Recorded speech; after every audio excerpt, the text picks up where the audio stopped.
All right, all right. We got Tom. He actually stepped out for a sec here. We'll get started in a couple minutes. Anybody out there working on a deal they want to share? Nothing. Hey man, this Lenny the boss. I finally Yes, got Lenny, some what's up, closing man? dates, man. I got some closing dates, Right. So I'm happy about that, man. So happy about that. A couple more weeks, man. We be pitching for the two. So yeah. You're gonna be a busy man. I'll send you some contacts, unless you guys already have those lined up. So I sure don't. Please do, please do, please do. Yeah. One of the biggest mistakes I do is I tend to try to do everything on my own, but what's best is while you're out there, hire a handyman or 2 or 3, and then that way you build rapport with them. And then just getting out there and really like shaking their hand, looking them face to face, and just building that relationship. So that way, whenever you have an issue that comes around, you can call on them. So versus you doing all of the work yourselves. Excellent. Yeah. Love it, love it, love it. I'm gonna be in Alabama next week too. So. Oh, okay. I'm thinking maybe 2-3 weeks or so. I'll probably head on back. Haven't really targeted the date yet. So. Gotcha. All right. Let's see. 6:02. Tom, are you on? Yeah, having a little bit of technical difficulty with my camera right now. It just happened to shut off. So I'm going to my backup camera. Just give me 1 second. Oh, okay. Okay, sure. No problem. Yeah, so we'll be, I closed on my 5th short-term rental last month. We're still doing renovations on both of them. I do dabble a little bit in multifamily, so I've invested passively in multifamily syndications, and they just sold the apartment. So I'm gonna have a little bit more capital there, and actually I'm pretty pleased with it. I mean, I got like a 1.5 multiple in like 20 months. Pretty decent, for not lifting a finger.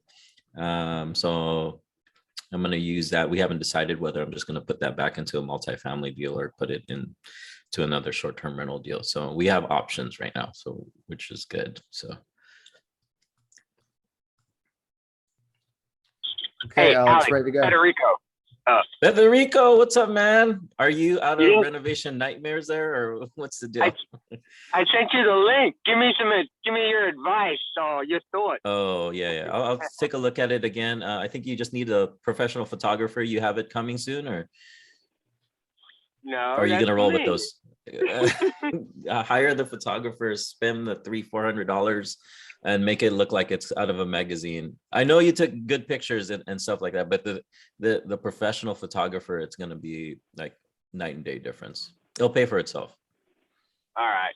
And then I didn't see any pictures of the rooftop deck, man. That has to be your cover photo. We're covered in snow right now, my friend. Oh, that's right. That's right. Okay. So. Can't all have beachfront property. All right. Hey, so let's get started here. We are lucky to have Tom Dittrich here. He's in South Carolina. He's an ER physician. I don't want to steal too much of his time, but I'll introduce myself. My name is Alex Sabio. I'm a respiratory therapist by trade. That's my day job. I invest in real estate. I focus in on short-term rentals. Short-term rentals have been amazing for me. So we just acquired our 5th short-term rental last month in Gulf Shores, and I got 2 more that are being built in the Smoky Mountains. And I do dabble a little bit of multifamily syndications, and I actually just sold off all my long-term rentals. So that's me in a nutshell. And now my passion is helping others out, specifically people in healthcare. So I met Savannah through a real estate meetup, and we said, hey, let's create this a group that helps other medical professionals invest in real estate. So that's what we do. Yeah. Hey, everyone, I'm Savannah. Super stoked to see so many people keep coming to these events. I actually had a live event in Pasadena last week on Wednesday, and there was like 6 nurses in the room who came through this group on Facebook. I just gave people a heads up. All right. LA, and it Good was job. super cool to see some nurses out there. So I love it. Savannah, registered nurse. I've been a registered nurse about 8 years. Started investing in real estate beginning of 2020. Started off in single family homes and switched into multifamily syndications. I currently own and operate multifamily syndications. With that, through my investments, I was able to leave my full-time job a few months ago. So now I'm focusing on real estate full-time. I'm still at the hospital per diem, like 1 day a week, but still mainly focused on real estate. Although the last 6 months or so, I've really been building out Net Worth Nurse to create a huge community and courses and a bunch of different resources for nurses. That's become a huge, huge passion of mine. Just since I've been involved on real estate, I've always just been sharing my journey on social media. And more recently, especially when I left my job, I had a lot of nurses reaching out to me wanting resources. And so then I became super passionate about building kind of some courses and programs for that specifically. So more to come with that, but still doing real estate. Just went under contract on our 4th syndication deal. So we're going to start rolling out some of the work on that, which I'm really excited about. But yeah, I'm happy. Oh, and next week, actually, we're going to be doing a live event. Alex and I, this Saturday, actually. So this Saturday in Culver City, if you guys are local to LA, come hang out with us. We're going to do Saturday morning coffee at 10 a.m. At the Citizen Public Market right there at Culver City area. So if you guys are around, come hang out with us. But otherwise, I will let Dr. Tom Dittrich introduce yourself and take it away. Hey, all. Thank you so much for having me. It's nice to see so many faces in healthcare here kind of bound together by real estate, which is fantastic. Thank you to Savannah and Alex for having me here. So I'm an ER doctor by trade. I still work full time, unlike Savannah, you lucky duck over there. So I work in a small community hospital in Charleston, South Carolina. I've been a physician for 10 years. But my passion is real estate. My background actually is in real estate, growing up in the hospitality industry with my parents owning and operating a chain of hotels.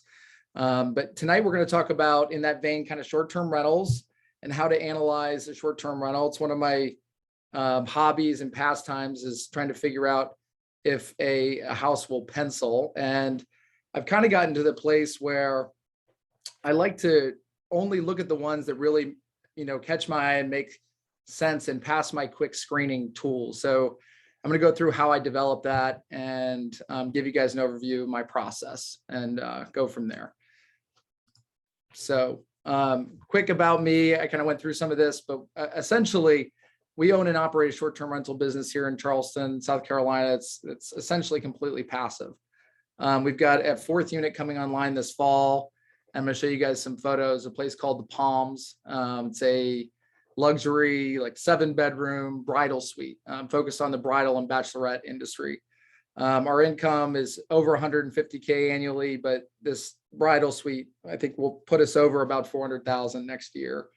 This is a photo before of what the house looked like. Now it's completely different.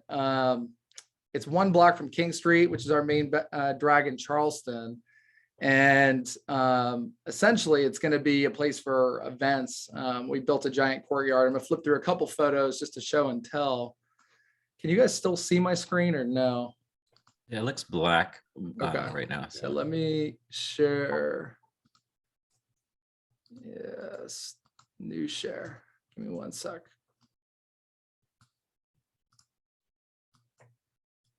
Let me really quick here. Desktop. Okay, cool. Okay, yeah, we see You it. guys are seeing my my whole screen now, I guess, but that's okay. Mhm. All right, so flip through a few of these photos. So we kind of poured our heart and soul into this property the last 3 or 4 months. We just finished it like 2 weeks ago, but this courtyard's all brand new, fence, new stonework, new bar, all this stuff. We branded it the Palms, planted a bunch of palmetto trees in the back. And, we're going for this kind of luxury bridal vibe. I know everybody does this a little bit of a different way. You don't have to do this, but we wanted to go kind of big with this property. So it's essentially, it's 3 units, 3 bedrooms on the bottom, and then another unit with a 2-bedroom and a third unit with a 2-bedroom. And essentially what we're planning to do here is host brides, bachelorettes, and bigger groups.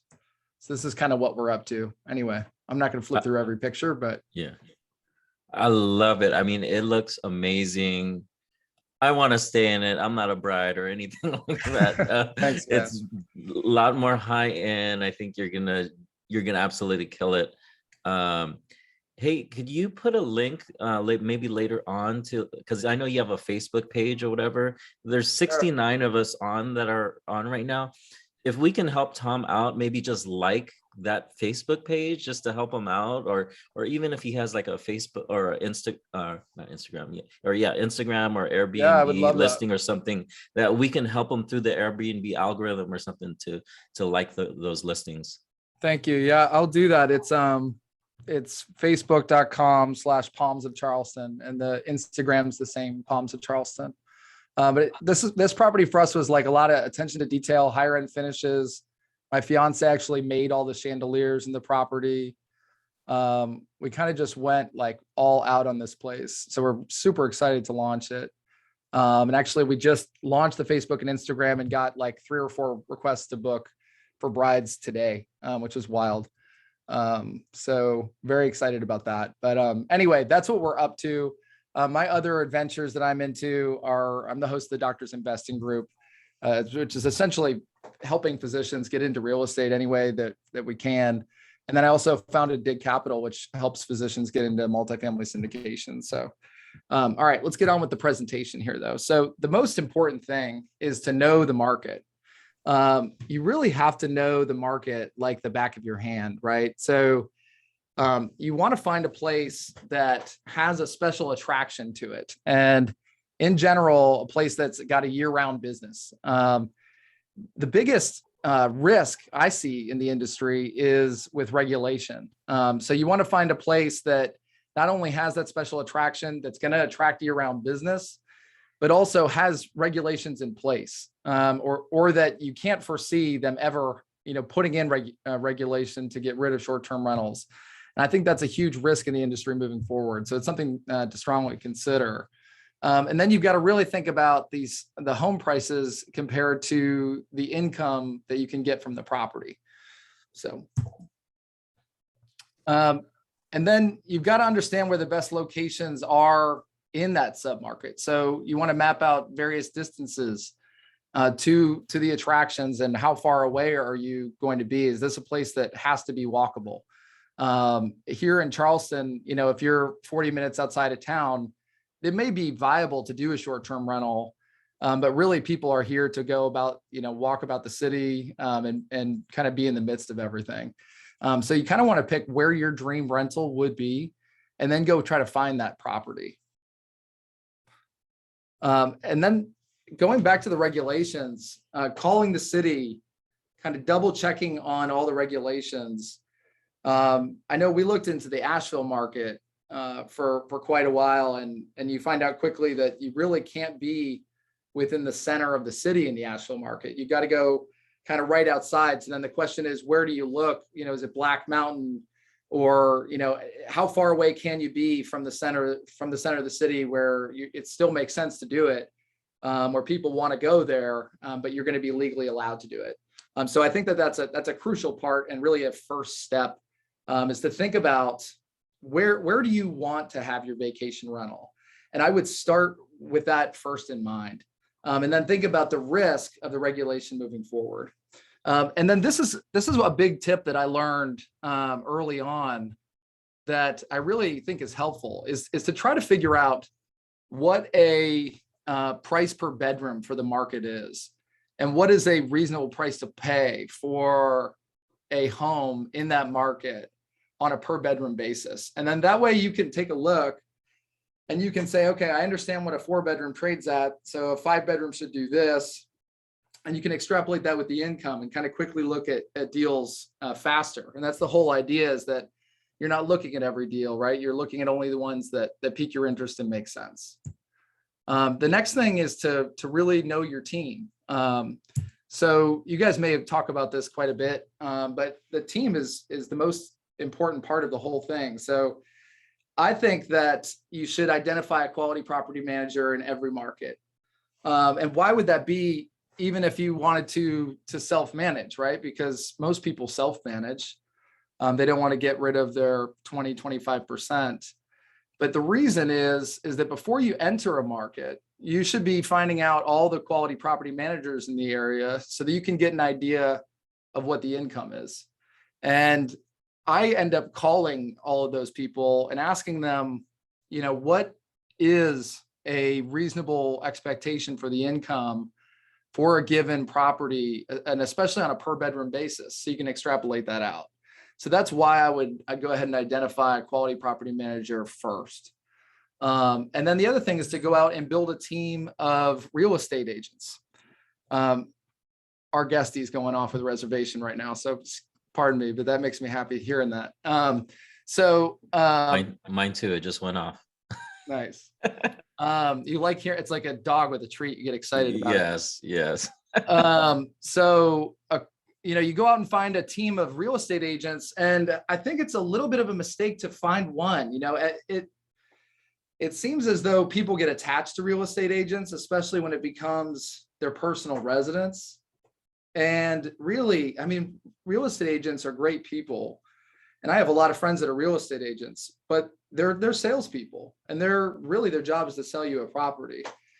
So I like to bring a group of those people together. I have 3 or 4 here in Charleston that are sending me deals so that I want to hear about the deal first. So I would, go out and encourage people to find multiple agents. And then solidifying your lender is another major step in the puzzle too. And this is something I would do before you got started even looking. So these are kind of the pieces that I would do before I even got going. So knowing the income, because this is half the equation, right? We've got to know the income in order to understand if a place is going to be profitable.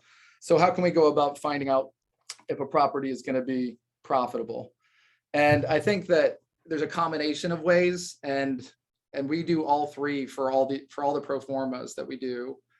But you start by calling the property managers, and you ask them for estimates and for comparable properties that they manage. And that's one way to do it. And that actually came into play with the Palms whenever the bank ended up requiring it, saying, hey, we want multiple opinions from property managers in the area. And that may be a little bit unusual, but for a construction loan with a commercial, a small commercial bank, rather than like say TD Bank or SunTrust or whatever, it's not uncommon at all in commercial real estate. So to have that already ahead of time was a huge bonus. And then AirDNA, I'm sure many of you on this call have used it before. That's a fantastic resource. I'm finding that in the most densely populated markets, that it's fairly accurate. The one caveat I would say is that you've got to be careful about the cleaning fees. So AirDNA does not include cleaning fees, and therefore you should take them out in terms of expenses. So that's one caveat there. And I think that's where a lot of people get tripped up. Biggest hiccup in missing a big expense is not taking into account cleaning fees if they're included in, say, a seller's pro forma, like what they operated it for the last 2 years. They're telling you it made $100K per year. Well, does that include cleaning fees or not? Because it's a huge expense if they're not. And then you can look at other listings on Airbnb. So, and then in terms of income, I like to look at that income on a per bedroom basis, because essentially this is a hotel, right? You're running a hotel as opposed to, a multifamily building or other commercial real estate. And so, if a place is going to make $100,000 in a year and it's a 4 bedroom, I like to think about that as $25,000 per bedroom. In terms of expenses, and we'll kind of go through this a little bit here, a little bit quick. I don't want to bore people with line items necessarily, but I think it's important to have a complete and detailed list of expenses, but at the same time, not go through and get lost in the minutia of it. You know, you shouldn't be worrying about what your cable bill is going to cost. You know, you shouldn't be worrying about, you know, how much is the water bill plus the internet. You know, those are small things, you know, in a business of this scale. So it's more, what are the things that are going to really, really impact your bottom line? And the biggest one is your mortgage. And so finding out ahead of time, you know, what kind of interest rate you're looking at and what kind of terms you're looking at for a project is super important. And then the other thing is how much you want to put down. And that's, I think, a very individualized topic. And it really depends on an investor's appetite for risk, because the higher leverage we use, the higher risk we use. And I know for a lot of us, this is going to be, you know, just very painfully obvious.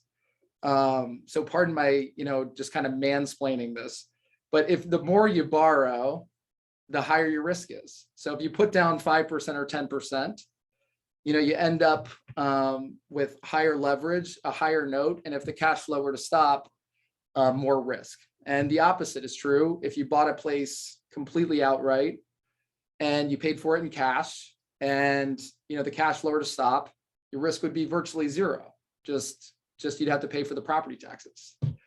So the more we borrow, the higher the leverage, the more risk. And then in terms of startup costs, you know, closing costs for a house, these are things you can easily go out and find out. Initial repairs, I think, is a classic mistake that we've all made. I know, you know, our first 2 projects, we were off by about 50%. And so I'd recommend taking whatever repair costs you think that you have, and I'd go out and probably double it. The same goes for furniture. If you've never furnished a house that's, you know, 4 or 5 bedrooms from the get-go, just completely empty, to buying everything, you know, you can pretty drastically underestimate those kind of expenses. And then photography. I think I heard Alex telling somebody on the call, it's really not a place where you want to skimp. You know, good quality photography is $500-$600. You know, you start adding a drone or something like that, it can really be more expensive. So it's something not to forget there. As far as taxes, this sounds silly, but I just Google it. I look it up, property tax estimators, and just use their estimation from there. For insurance, I'm finding, and you guys correct me if you found something different, but I basically just take whatever Zillow says and then I double it for short-term rental insurance. Now Charleston is a little bit unique in that we've got, you know, hurricane and flood and all of that stuff. But essentially, I find Zillow to kind of drastically underestimate insurance in our market, at least. And as far as recommendations goes, Proper seems to be one of the only ones that offers, you know, full-on short-term rental insurance, and they're Lloyd's of London, which is, you know, a reputable insurance company. For repairs, I usually estimate about 5%. This is, you know, I would say kind of conservative. It really depends on, you know, the type of property, what kind of shape it's in to begin with. But that plus a CapEx budget of 5%. And for those that don't know, CapEx is basically repairs, but think about it on a bigger scale, right? So like replacing the roof, buying all new appliances, having to redo, you know, carpet and flooring throughout the life of the home. Another major expense is a management fee. I would always include that as part of a pro forma. And that's because you never know when you want to walk away from this business, and you'll never know when you have to. And if the deal doesn't work with 15 to 20%, you know, management fee built into it, I kind of wonder if the deal is a little too thin. So I always include a management fee in there, and the costs vary dramatically. In our market, I know you can get management for 15%, 17%. A lot of markets are much more expensive, 25%, 30%, depending on how hot the market is. So in terms of utilities, I keep it really simple and average about $500 for a three-bedroom house, and kind of keep it simple from there. And then this is a quick slide on just expenses and not underestimating remodels. As far as kind of blanket, budgeting and estimating goes, we found that a total remodel now is around $100 a square foot. And that means, I'm talking about redoing the floors, all new appliances, stuff that you don't have to do in every house. But if you're going to redo the entire thing, it's gotten very, very pricey to do that with quality work. If you're doing kind of just cosmetic stuff, obviously it's going to be a lot less than that. But learning to budget those things and thinking about how to do that ahead of time is pretty important. Okay. So, and then the last thing is to know ahead of time what your return is. And I think this is a pretty crucial part of the process that people tend to leave out. They kind of tend to do it at the end and hope that the return is going to be good, when the opposite is really true. The opposite is the way you should approach it, where you decide what kind of target return you're shooting for, and then go out and find a deal that gives you that return. So what is the minimal acceptable return that you need? And what kind of risk are you willing to take in order to get that return? So, for every investor that's different. But for me, like owning and operating a hotel is a lot of effort in terms of buying the property, underwriting it, getting the loan, going out and doing a renovation, spending all of that time and energy getting it, furnished, getting quality photos, getting the listing going, all of that stuff. That's a lot of time and effort. And there's a lot of risk too, right? If the economy were to downturn terribly and cash flows were to stop, which everybody says, whoa, that could never happen. But it did in March of 2020. It just happened, right? So, you're taking on risk. You have to be able to justify that kind of return. So for us, that's around 20 to 30%. And so we start there and kind of work backwards with deals to see, if they will pencil out at 20 to 30%. And then not to like berate the whole risk topic, but there are a lot of risks involved. I mean, here in Charleston, it's weather related, damage from gas, insurance related stuff, accidents, COVID. So, it's be cautious, don't over lever, and then give yourself a margin of safety. And the way that I like to think about return on investment is as it is a margin of safety. So if my return is 20% at the Palms in a good year, and the economy were to downturn and the average nightly rate, daily rate would go down 10%, well, I still have a 10% return. And that's a margin of safety.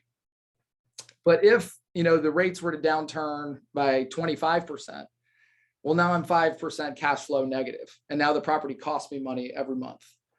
So that 20% return that we're going into 2022 with, that's essentially the margin of safety on the project. So I hope that makes sense. That's the way that I like to think about it. And last words here, just about value. I think by the time you buy a property, you really ought to know what it's worth ahead of time. You should know what is the actual value of this property in the market. You should be getting, a good value for your money. You should be buying below the average price per square foot. You should know what the average price per bedroom is, and you should be buying below that average price. And you should know what you're willing to pay to get the return that you're looking for. So you should really feel good about it by the time you get to the closing table. And then just last words here, the intelligent investor, it really doesn't look at the purchase price and then just determine, what price they're going to offer. They really look at what is their target return. They crunch the numbers and work backwards and find out what is the price they're willing to pay. So anyway, I thought we would look at a target deal here, just like a test deal. I tried to go looking in Charleston for a property on the market, and there are none. So that's not unusual here, being that it's such a tight market and it's very hot for short-term rentals. So let's take a look here. Does anybody have questions or comments or anything, by the way, while I'm kind of bringing stuff up? I'm happy to share or answer questions or make myself available to y'all. Tom, how did you analyze the Palms at Charleston? Because it's such a unique property. I mean, I don't think there's other comparables around there, right? Like, especially with your design and everything. So I did it, the same way that we've looked at our other properties. I figured out essentially what a bedroom can make in Charleston. And then I figured out what it costs to own and operate on a per bedroom basis in Charleston. And then I figured out what my target return was, which is 20 to 30%. And then I worked backwards and figured out what I was willing to pay for a bedroom. Does that make sense? I know it's a little long-winded, but basically what in my market in Charleston, we figured out that if you can buy a place for $250,000 a bedroom and have it be furnished, ready to go for $250,000, you're going to hit your 20 to 30% return. And so what I did was I went out and found the Palms, and it was really, really mispriced actually. So it was priced as a long-term rental. It was full of college students, and the place was a dump. It really was bad. But the market here in Charleston is actually pretty good for long-term rentals and apartments. And as a long-term rental, it never penciled. It was never going to work. It was too expensive as a long-term rental, and it needed too much work. But people weren't looking at it like it was a short-term rental. They weren't looking at it, even though it was eligible for a short-term rental permit, they weren't looking at it in that light. And it was because it had leases that went for another year and a half. So everybody thought it was boxed into a long-term rental. But what we did was we went in and did cash for keys and allotted about $15,000 to buy all the students out of their leases, put them in way nicer apartments with parking and brand new everything. And that was a whole ordeal. The cash for keys process.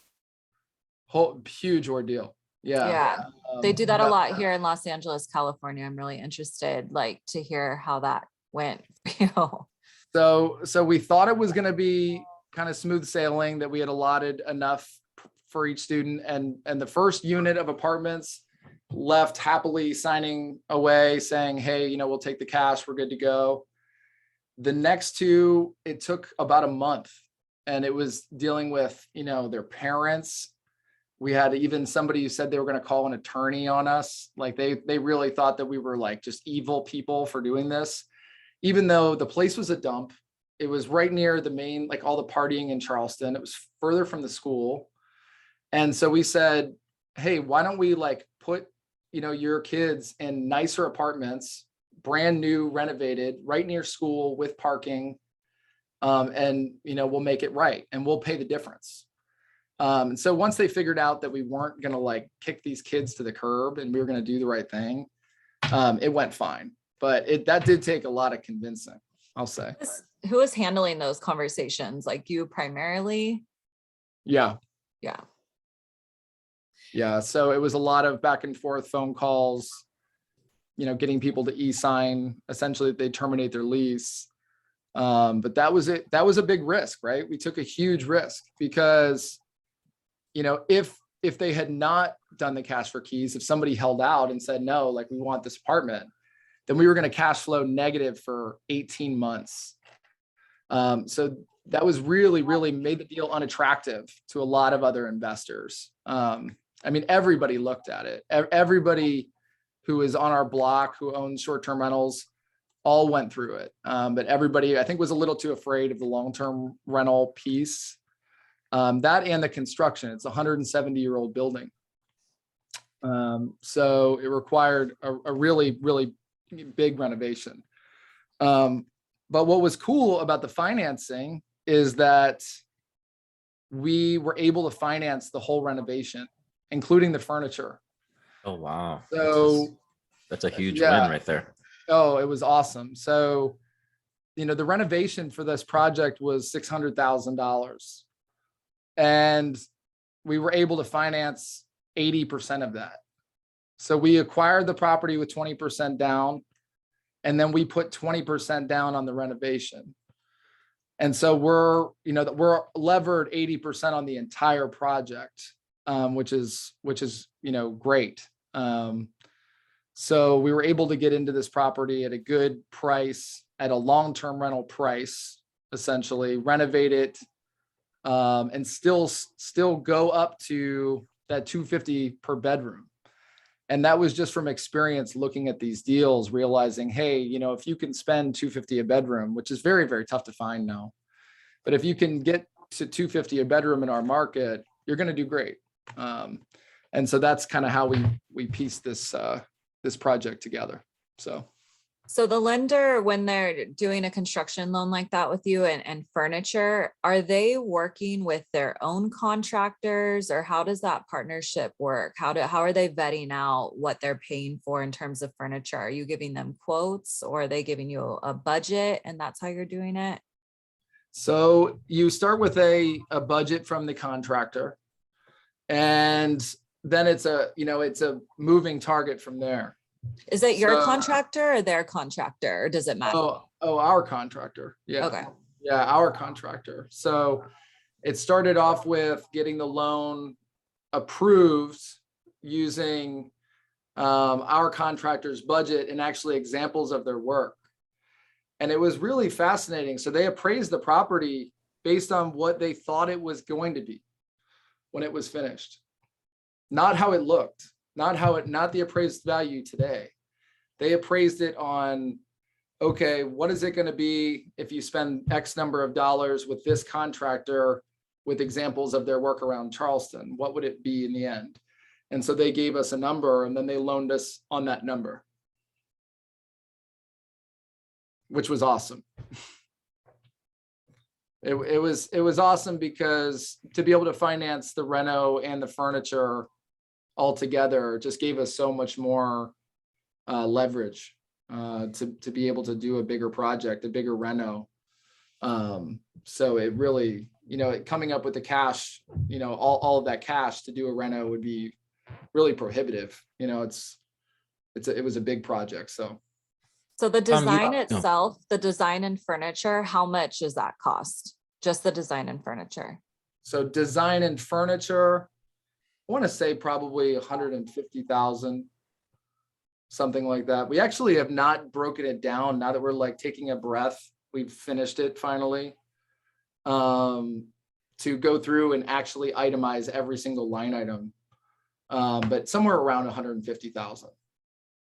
And did you guys pay for a designer, or were you and your fiance, I think you said, were you? No, my fiance did all the design. Wow, amazing. Yeah, she did a great job. Yeah, that pineapple in the backyard, so cute. Yeah, you need to pay her more, man. Love it. No kidding. Yeah, she's got to be on the payroll full time. She incorporated a lot of artwork around Charleston. So for example, we went and found a patio guy who does artwork in the patios. He does usually like marine life, dolphins, this kind of stuff. So we said, he was a little bit more expensive, but we wanted someone with an art, background to do it. So we had him do that. Hannah painted this giant mural. I should find a photo of the mural, but it's like a 40-foot mural. Well, I'll post a photo later, but it's a giant, beautiful mural of palm trees. She had her sisters like pottery throughout the place. So there's kind of that aspect. There's a local dentist in town who does macrame artwork. And we've got that all over. So it's got little pieces just of kind of actual, authentic artwork throughout the place. So, I think that there's a lot of competition coming into short-term rentals. And I think where it's headed really is private equity and larger groups coming in to the space. And I think a lot of that competition is going to eat away at the returns for properties that are not really standing out, kind of head and shoulders above other properties. And so that's why we're trying to get to, these very unique properties that are super focused and, really kind of high end. And you don't have to do it that way, but that's kind of our feeling and our take on it. I agree with that 100%. And you do a lot of other things with your other short-term rental, right? Like you provide a lot of other services and stuff, right? Because it's So for instance, like this year we're adding our boat. So we have a boat in Charleston. We're going to start adding, like we're in the process of getting a captain for the boat. So we're going to start offering like tours around Charleston. We've got actually this idea coming up now with, it's kind of sounds wild, but this old 1950s fire truck.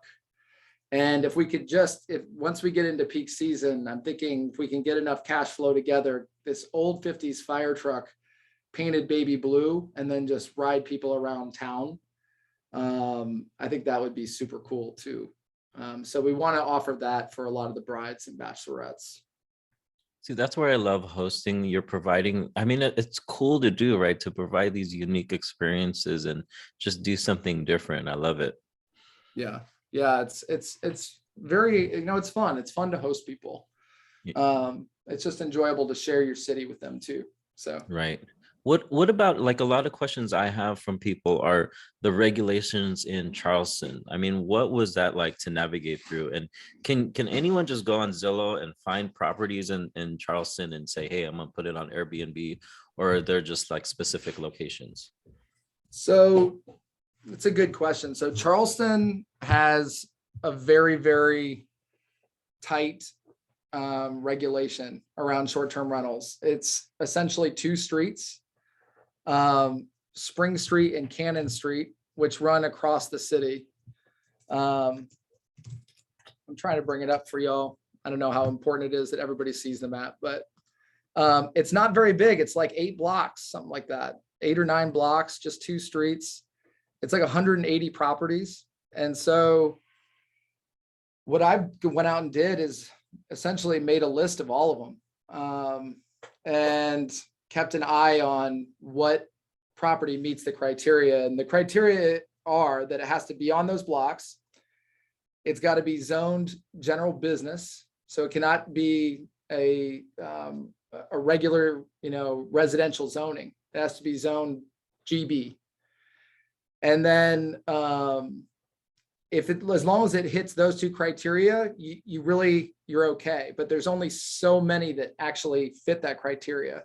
The other criteria are much harder to hit. So you can be elsewhere in the city, but you've got to be on the National Register of Historic Places. I mean, these things are like really tough to get on. Like so rare to get on that kind of thing. So it's really a very, very tight, narrow market. And I actually love that part about our market because it creates an incredible supply and demand crunch. And if you can find a way to get a property in the short-term overlay, then that property is going to hold its value for so long, right? I mean, it's just it really mitigates, first of all, your competition. People can't just pop up rentals all over town. And so I really love this market. I really do. It actually makes me a little nervous to go out and pick some of these markets that I really want to get into, like Asheville and Savannah and the Smokies and Florida. And, I spend time looking at properties all over, but I worry a little bit about the flood of short-term rentals into the market and regulation. So I like how we have rules here. I like how it mitigates the competition. There's no way private equity can flip a switch and just turn 300 long-term rentals into short-term. which a friend of mine and in private equity comes from BlackRock, and he's got buddies who they own 1,000 units at a clip, right? I mean, these guys buy hundreds and thousands of homes at a time for institutions. And the minute that they find out that they can make 15%, 20% doing short-term rentals, I mean, I think that they're going to start doing it. And forget 15 to 20%. These guys, if they make 9%, their boss is happy. So, you know, they'll happily trade a 5-6% return with long-term rentals to get 9 or 10 running a short-term rental business. So, you know, I think that competition is coming.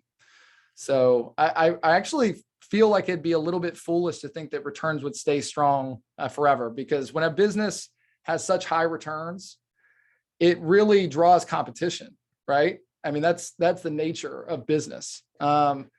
Really strong returns draw competition. And usually for new entrants after that, the returns are smaller because the purchase prices for the assets go up and the competition goes up. So anyway, I don't want to be, I'm very bullish on the industry in general. I mean, this is my family's business. I'm certainly in the growth stage, and we're buying, we're not selling. But it's just one of those things. I think underwrite conservatively, plan for new entrants to join your market. I mean, actually, I said we don't have competition, but there's a 7-unit getting built like a block from us. So in a year, we'll have 7 more units. So, you know, it does happen everywhere.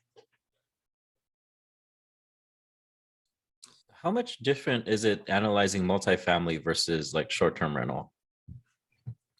I think it's, you know, the fundamentals are the same in that you're buying real estate levered.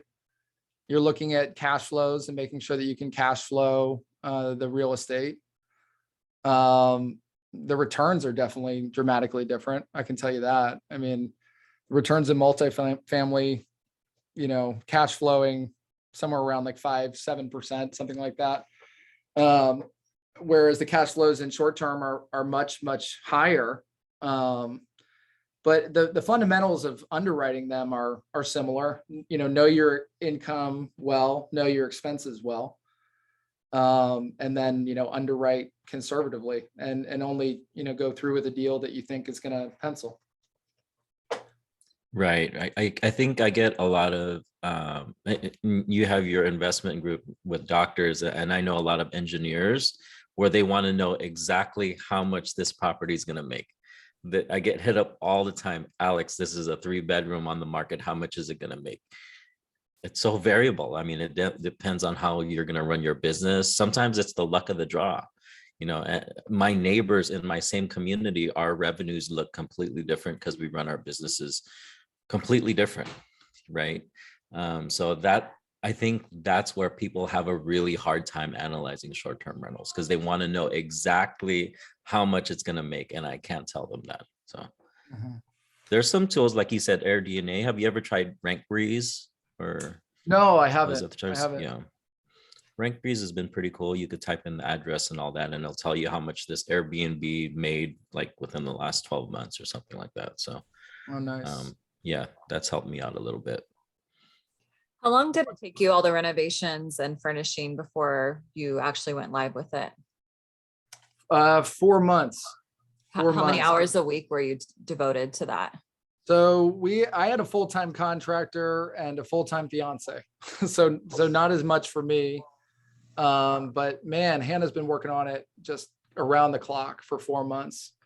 And even today, I mean, we were in meetings today with the web developer, you know, getting that. Now we're in a blitz to get the website launched, because we've got brides that are literally inquiring from a few Instagram posts, and it's time to get this website up, you know? So it really is, you know, I started off saying it's passive because up until now we've had full-time management. But it is not a passive business. It's really not. Active real estate investing is time consuming, but I love that piece of it. I really do, because you can really make a difference and add value to an asset with your own hard work and knowledge. You know, that 3 or 4 months of, you know, Hannah working around the clock and us underwriting and filling out paperwork and doing this or that, phone calls, you know, that led to us adding, you know, several $100,000 in equity and value to this property. So it's not time lost. And it's fun, you know, if you enjoy doing it, if you like doing it. So very different than passive investing and kind of what we do at Dig Capital, which is, you know, large multifamily. So passively investing in syndication deals. Two completely different paths for the investor, right? So, I mean, you either want to play or you don't.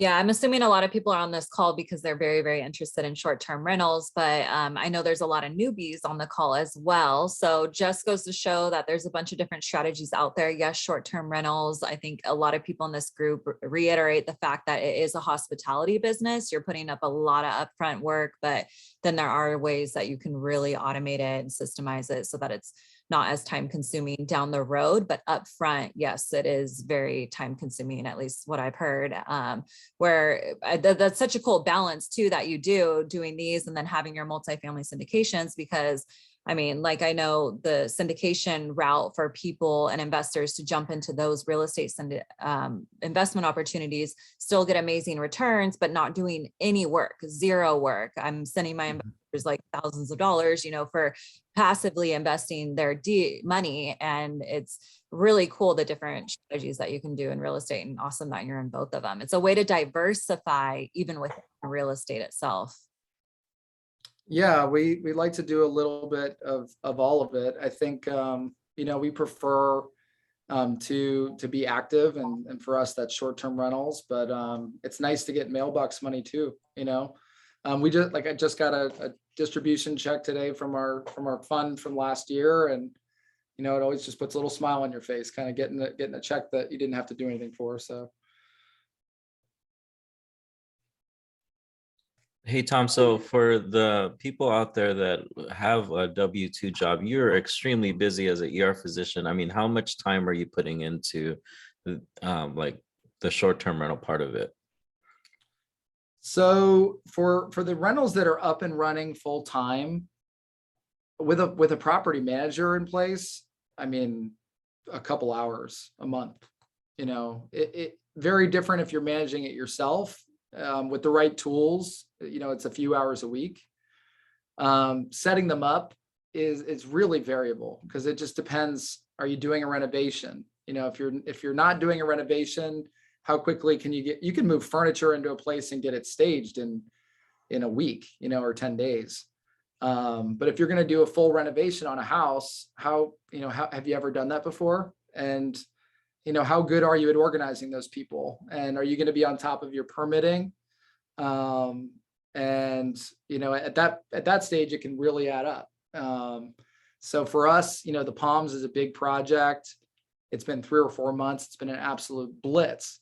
But once we get the systems in place, you know, it will be much, much less effort, much less as the time goes on. Hopefully to get to the point where it's just a couple hours a week. And actually, to that point, we just switched to Guesty, and we're doing Guesty communication services. I don't know if you guys have ever heard about that, but it's like fully automated messaging. So there's a human that actually responds to all of your messages, and you program them what you want to say for every message. And if they don't know what to say, they ask you. And then they ask you one time, you respond, you never get asked that question ever again. So we've automated pricing with Price Labs. Some of you guys may know all this software, but Price Labs. We're doing remote locks for keys. So we do Schlage encodes, which are Wi-Fi keys and doors, and remote locks automatically generates codes for them. How else do we automate? Those are the big ones, but we're onboarding with GCS in this next couple of weeks, so I'll have to let you know how their service goes. Yeah, I heard they're kind of pricey, right? But they only take you in if you have so many properties or something like that. So Yeah, so I want to say it's 5, something like that. But at a certain scale, it's far cheaper than a property manager. Far cheaper. So right, especially this property. Like, how much do you think this is going to generate? Like the Palms. It's a good question. We know from looking at the market that the worst property in a couple block radius that has this many bedrooms is generating 250,000 in a year, and the best property is generating 444. And we think we've probably built one of the nicer ones in town. I mean, the courtyard and just all the space and whatnot. So we're hoping to be at the higher end of the range. But time will tell. We're launching here in just a few weeks. So our goal for year one's 300. But we'll see. We'll see. Yeah, and I think I know we had Carissa and Nicole on in Scottsdale. I think it was last week or 2 weeks ago, where their target market was the same exact target market. And I mean, they're absolutely crushing it. They're generating like $250,000 gross revenue every year, and it's completely booked. I mean, it's crazy. And the marketing is genius. I mean, all of the guests are sharing on social media, and you're getting all of these inquiries for booking. So I absolutely love that market.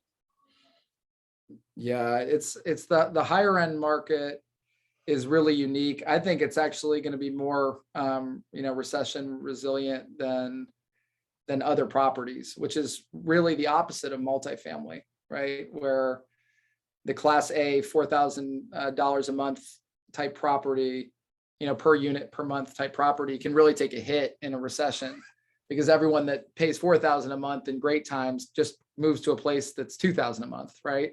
So those Class A apartments in the center of downtown, wherever, generally don't do very well. But I think in short-term rentals, it's a little bit protected. I think those higher end places are unique, and there's not as many of them out there, so there's less competition. Tom, what piece do you do in the syndication business? What do you oversee? So I do purely capital raising with a physician investing group that I founded a couple of years ago, called the Doctors Investing Group.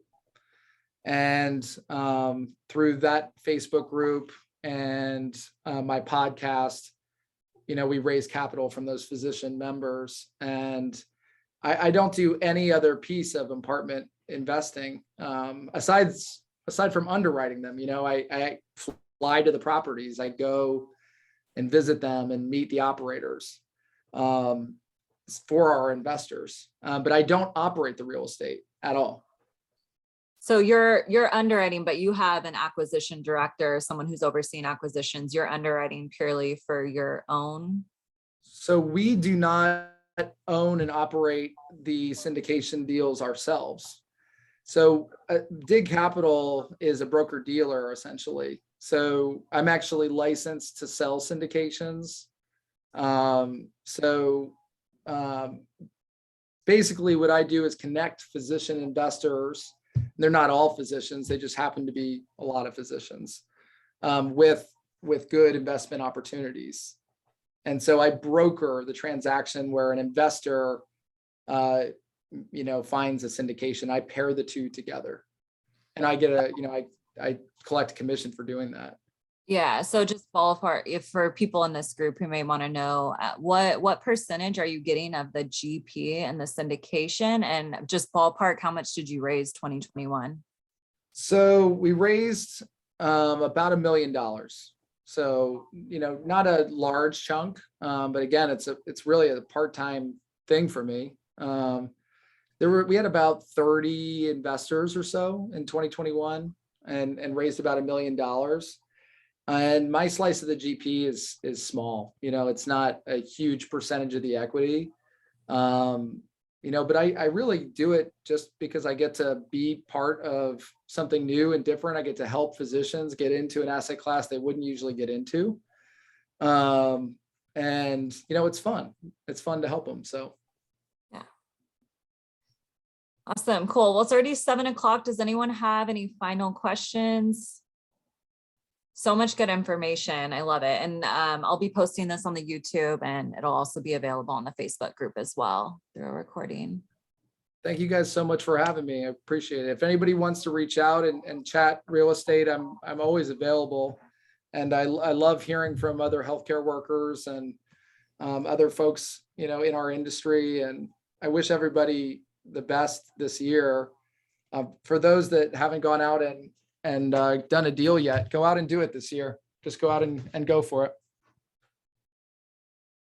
Yes, I love it. Like you said, even that beautiful building that you own, I don't know how many times you said it was a dump when you saw it, and it was passed over by everyone else. No one wanted to touch it. And it's beautiful now. So such a great job. I love it. And it just goes to show that, you know, there's opportunity in hidden places. So someone dropped a question in there, like, it's hard to find deals with those kind of returns. Where are you guys looking? And most of the opportunities come and passed over by other investors. So, I mean, Alex has mentioned multiple times that his first short-term rental was passed over, was sitting on the market for 6+ months or something like that. So there's opportunities out there. You just got to dig a little bit, and you got to be really creative. I mean, Tom had a huge vision for what that place could be. Him and his fiance really had the vision, and they were willing to put in all the work to make it come to life. So really, really awesome. I love it.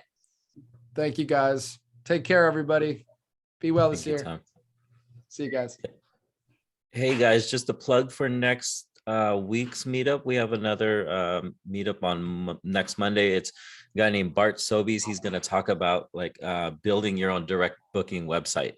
And that's what he specializes in versus you signing up with OwnerRez and having them do the website or your portal and have just using the generic website. This guy actually, that's his specialty. So you guys don't want to miss that. And he'll actually show you how much more you could generate on your own, just having your own direct booking website and how to market it and do SEO with it. So excited for that. Hopefully you guys could tune in for that one. So Cool. Awesome, you guys. Yep. Thanks for joining. And like I said at the beginning of this, if you missed it, if you guys are local to Los Angeles, California, and want to come hang out with Alex and I this Saturday, we're going to be meeting up in Culver City. So if you guys are around, come hang out. All right, you guys, everyone, have a great night. Take care. Thanks for hanging out. see you guys. Thanks for showing up. All right, have a good one. Thanks, guys. See ya. Alex, we need to get a bridal suite over in Malibu. I want one.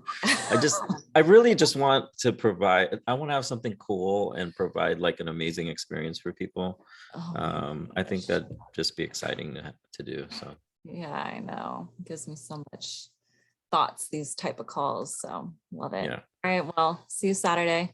Okay, see ya. Bye. Bye.